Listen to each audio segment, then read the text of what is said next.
My teacher told me a story one time of a man who was walking with his son in the park.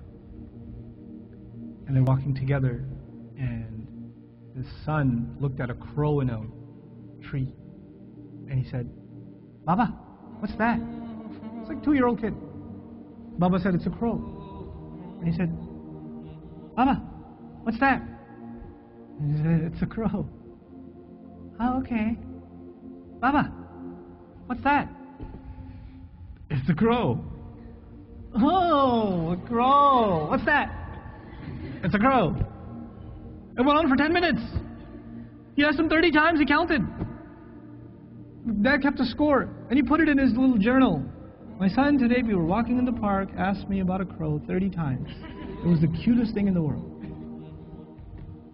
30 years go by. The son is not 2, the son is 32. Father calls him, "Son, can I come over?" "Dad, it's not a good time right now." "Son, just bear with me. I just need like 10, 15 minutes. That's all I need. Just go for a drive. I need to talk to you about something." Whatever. You know what? Okay, fine." So he comes over, gets in the car, they go over, drive over to a park. "What's this about, Dad? Can you tell me quickly? I got things to do." "Just take a walk with me, son. It's okay." We'll take a walk. We'll see a crow in a tree. The dad says, "Son, what's that?" "Seriously, Father? It's a crow." "Oh, son, what's that?" "Is this a game? I have things to do, okay? It's a crow. You can't see, I just got you new glasses last month. Why is this happening to me? Dad, why are you so difficult? I don't understand what the problem is. Just tell me what you really want. I'm busy, okay?" The dad pulls out his journal.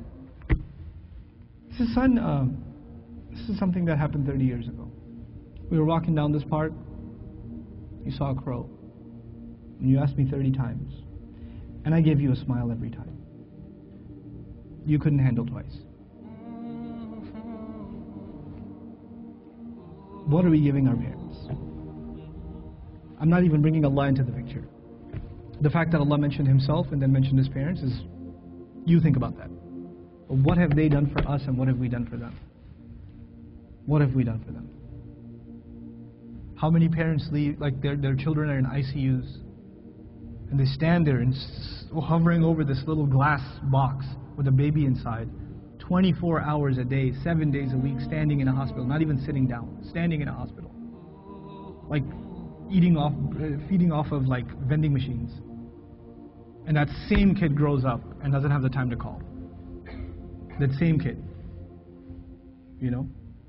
How many mothers almost died giving birth? Almost died giving birth.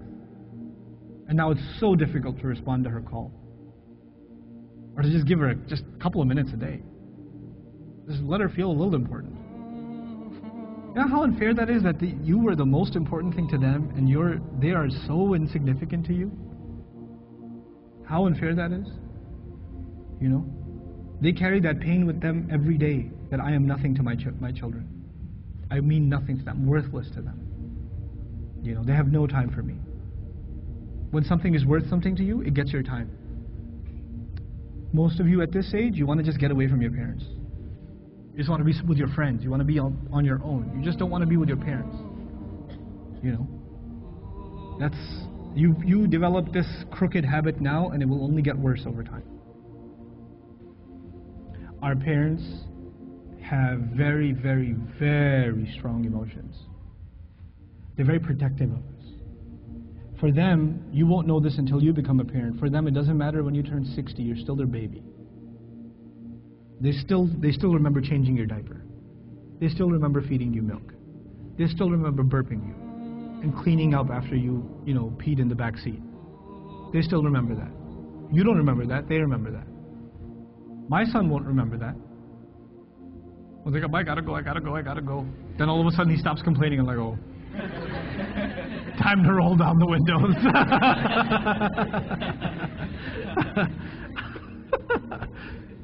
You know. Then he starts talking about what toy are we going to get for Eid. I'm like, oh, okay. This has not been a good day for the car. But when he's graduating college, and when one day he's getting married, and one day he has his own, he's not going to remember that. But guess who'll never forget? I'll never forget.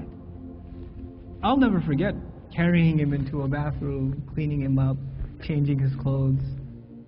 Abba, put the Spider-Man pajamas on. He won't remember any of that. I will. And that same kid, when he's talking back to me one day, when he's telling me, Dad, I just don't understand you, okay? I don't have time right now. And he does, it's gonna hurt, man. It's gonna hurt. That's what you do to your parents. That's what I do to my parents.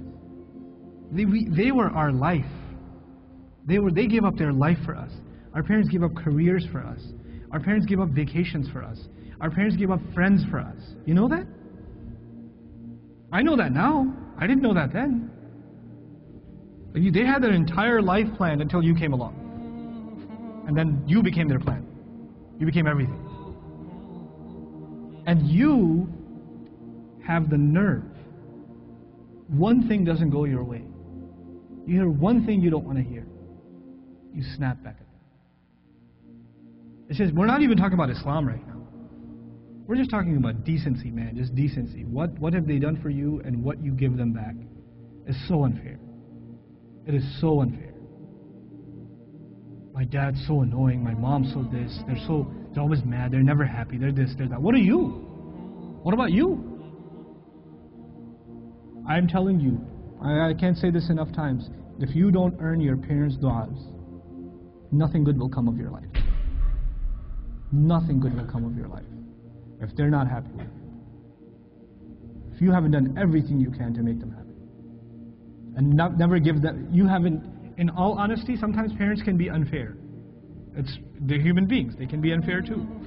But if you have never, unless you have given them reason to be upset, if you've never given them a reason to be upset, then that's between them and Allah.